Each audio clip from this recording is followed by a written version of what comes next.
Hello everyone, today our last topic है natural vegetations and wildlife. हम इसके बारे में पढ़ेंगे कि इसको कैसे कंजर्व किया जा सकता है या आने वाले टाइम में हम इसको कैसे यूज़ कर सकते हैं।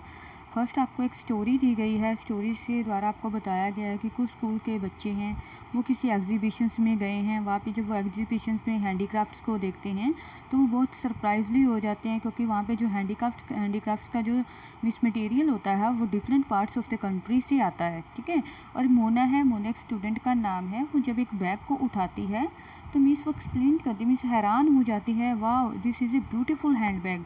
मीन्स जो बच्चे हैं वो एग्जीबिशंस को देख के सरप्राइज़ हो जाते हैं कि हैंडीक्राफ्ट से भी इतने मीन्स अच्छे जो है वो मटेरियल्स को तैयार किया जा सकता है, इतनी अच्छी चीज़ें बनाई जा सकती हैं। जब बच्चे वो एग्जीबिशंस में देखते हैं तो वो सरप्राइज़ हो जाते हैं।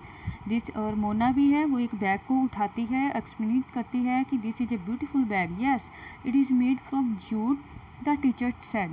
जैसे उनके टीचर्स उनको एक्सप्लेन करते हैं कि हाँ ये बहुत अच्छा बैग है और इसको जूट से बनाया गया है। Do you see those baskets and lamp shades and chairs की। इसके अलावा आप दूसरा मटेरियल्स देखो, जैसे बास्केट है, लैम्प शेड्स है, क्लेम्स है। Those are made of canes and bamboos. Means ये बांत और भैंस के बनाए गए हैं। In the eastern and northern easterns में रीजन्स के में बनाए जाते हैं। Bamboo grow in plenty, means जो बाम्बू है उसको हम ग्रो कर सकते हैं, एक प्लांट होता है।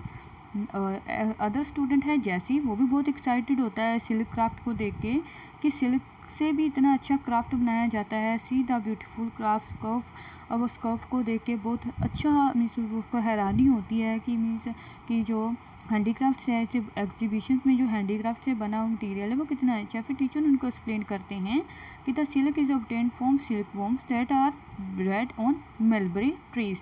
मलबरी ट्रीज होता है शहतूत के पेड़ से, कि ये जो उन्होंने स्कर्फ देखा है ये शहतूत के ट्रीज पे इसको बनाया जाता है। The children understood the plants provide, और जो चिल्ड्रंस हैं वो इस बात से अंडरस्टूड हो जाते हैं कि जो प्लांट्स हैं वो बहुत ही डिफरेंट चीज़ें हमें प्रोवाइड करते हैं। डे टू डे लाइफ में हमारी जो चीज़ें हम यूज़ कर रहे हैं डे टू डे लाइफ में, उन चीज़ों को वो हमें प्रोवाइड करवाते हैं। ठीक है। नेक्स्ट टॉपिक है हमारा नेचुरल वेजिटेशंस के बारे में पढ़ेंगे कि नेचुरल वेजिटेशंस जो होते हैं या वाइल्ड लाइफ है वो एग्जिस्ट करती हैं लिथोस्फीयर्स में, हाइड्रोस्फीयर एंड एटमोस्फीयर। लिथोस्फीयर में स्थल मंडल, जल मंडल एंड वायुमंडल, और इनको हम क्या कहेंगे बायोस्फीयर। मीन्स ये तीनों से मिलकर बनता है बायोस्फीयर। तीनों एग्जिस्ट करते हैं बायोस्फीयर में। ये एक नेचुरल जोन होता है, नैरो जोन में है। ये तीनों नैरो जोन में होते हैं जहाँ पे बायोस्फीयर होता है, और बायोस्फीयर में इसी हमारे प्लांट्स होते हैं, एनिमल्स होते हैं, हमारी लाइफ जिसमें हम जीते हैं।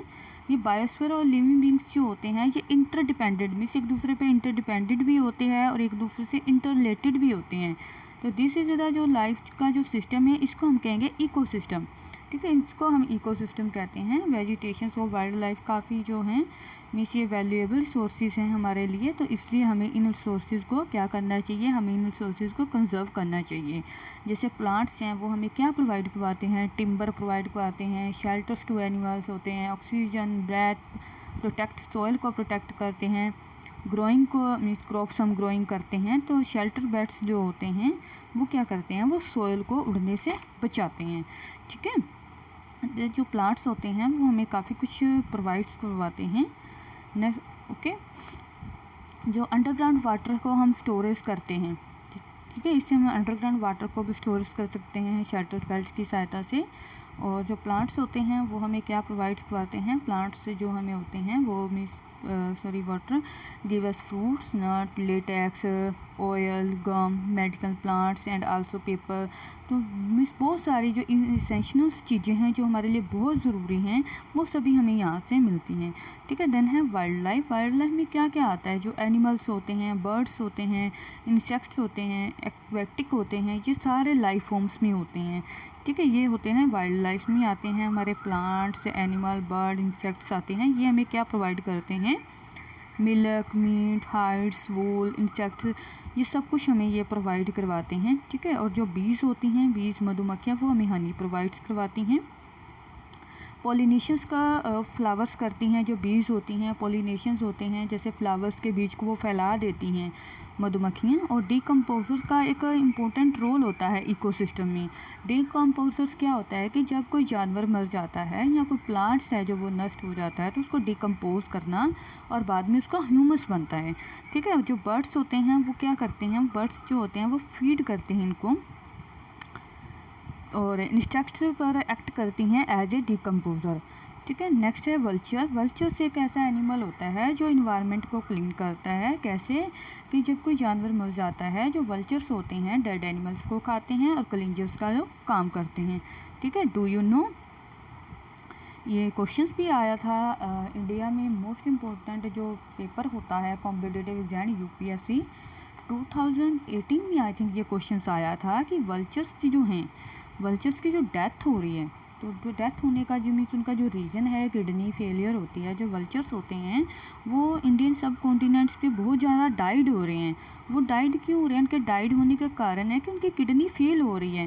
और उनकी किडनी फेल होने का जो रोल है वो है डायोफ्लेनिक, उनको पेन किलर दी जाती है ऐसी, जिसकी वजह से वल्चर्स की जो किडनी है वो फेल हो जाती है और उनकी जो मीन्स है वो डेथ हो जाती है। ठीक है, डिस्ट्रीब्यूशंस ऑफ नेचुरल वेजिटेशंस का हम डिस्ट्रीब्यूशंस कैसे करते हैं। Growth of vegetation depend primary और टेम्परेचर एंड मॉइस्चराइज़र। मीन्स की जो नेचुरल वेजिटेशंस ग्रोथ करती है वो डिपेंड करती है प्राइमरी और टेम्परेचर मॉइस्चराइज़र पर। ये इंपॉर्टेंट फैक्टर्स हैं नेचुरल वेजिटेशंस करने के लिए। इसमें दो टाइप के होते हैं वेजिटेशन के, जो वर्ल्ड के हैं वह है फॉरेस्ट होता है, इसमें ग्रासलैंड होते हैं, स्क्रब्स एंड टुंड्रा कर सकते हैं। टुंड्रा का में इन चीज़ों में हम इनको डिवाइड कर सकते हैं। जिन एरियाज़ में जो रेनफॉल ज़्यादा होती है तो वहाँ पे क्या आता है, वहाँ फॉरेस्ट ज़्यादा होते हैं। मीन्स जहाँ पे हैविंग रेनफॉल होती है वहाँ वाटर ज़्यादा सप्लाई होता है। जब वाटर ज़्यादा सप्लाई होगा तो वहाँ क्या होगा, फॉरेस्ट बन जाते हैं। फॉरेस्ट जो होते हैं